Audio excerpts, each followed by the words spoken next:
शुरू अल्लाह के नाम से जो नाहिद मेहरबान रहम करने वाला। अस्सलाम वालेकुम नाज़रीन, आप देख रहे हैं मेरा यूट्यूब चैनल। मेरा नाम है मोहम्मद हारून।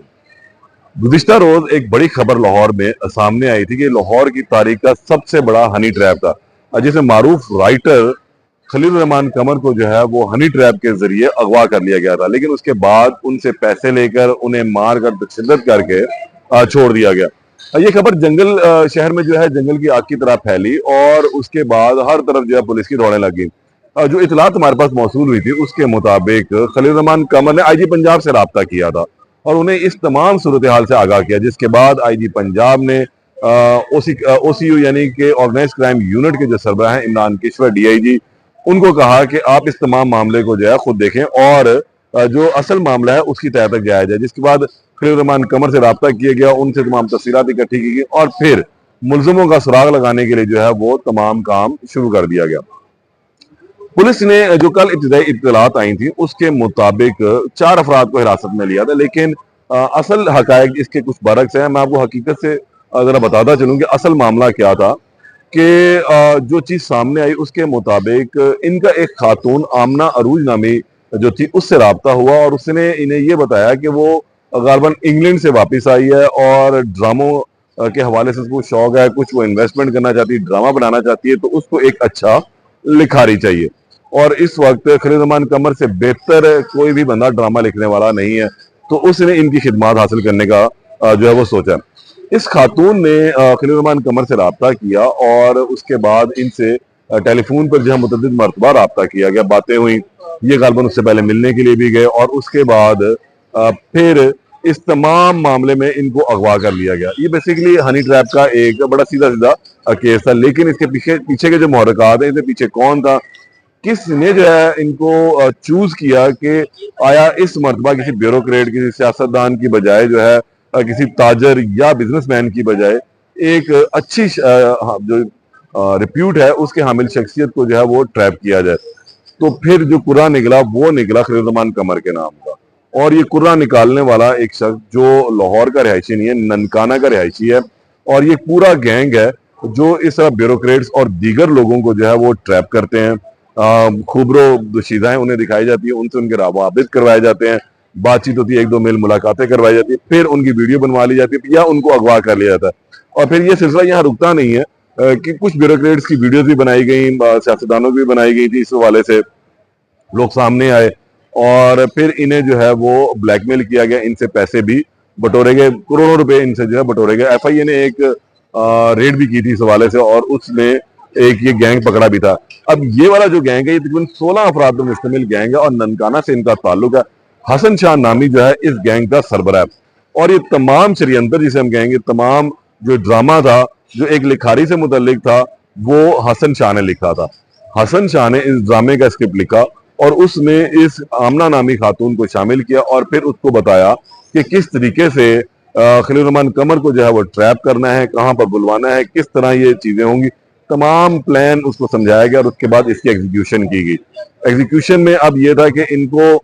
टेलीफोन करके बुलवाया गया और बताया गया कि जी इंग्लैंड से हूँ, जो कहानी उन्होंने अपनी एफआईआर के अंदर भी लिखवाई है। उसके बाद जब ये मिलने के लिए गया फिर उन्हें उस गाड़ी में अगवा कर लिया गया, इनसे पैसे बटोरे गए, इन्हें मारा पीटा गया, वो खातून के पास ले जाया गया, सारी चीजें ये उसके अंदर शामिल हुई। अब पुलिस ने तफ्तीश की है, उसमें ननकाना में पुलिस ने छापे मारे हैं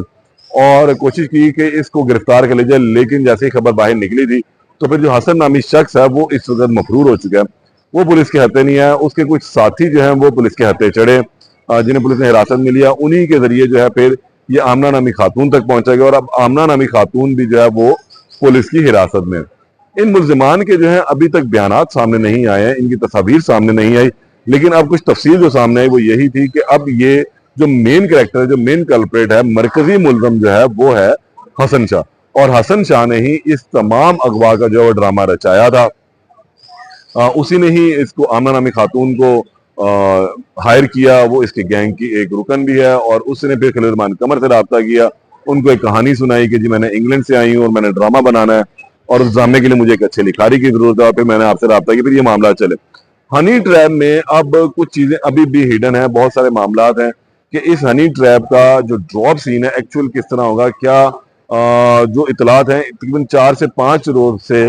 खलील रहमान कमर का जो है इस खातून से रब्ता था, और इस रब्ते की क्या सूरत हाल थी, किस किस्म की बातचीत हो रही थी, टेलीफोनिकली हो रही थी, चैट पर हो रही थी। पुलिस इन तमाम चीज़ों को जो है अप्रोब भी करी, इन्वेस्टिगेशन इसकी भरपूर तरीके से जारी है, क्योंकि लाहौर में अगर इस तरह का वाक़े का रूनमा हो जाना भी जो है वो कोई अच्छी चीज़ नहीं है। इनसिक्योरिटी जो है वो लोगों में आती है। खातून का आंसर हमेशा से सामने रहता है कि लोग खातून के चुंगल में बड़ी आसानी से फंस जाते हैं। तो अब इन खवातीन का इस्तेमाल जो है वो ज़रा ज़्यादा होने लग गया।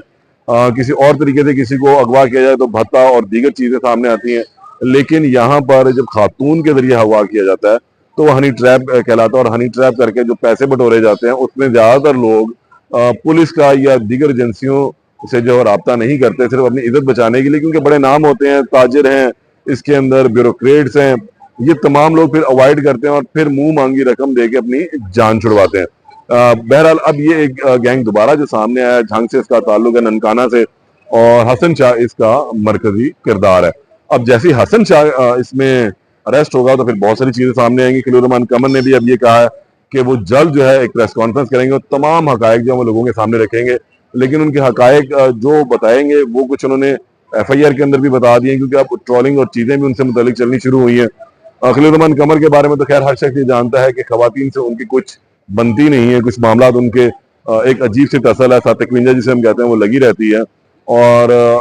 इज्जत वो जरूर करते हैं, और उनकी इज्जत का मेयार ये है कि वो अक्सर ये कहते हैं कि जो पैरामीटर इस्लाम ने दिए हैं खवातीन को वो उस पर चलें,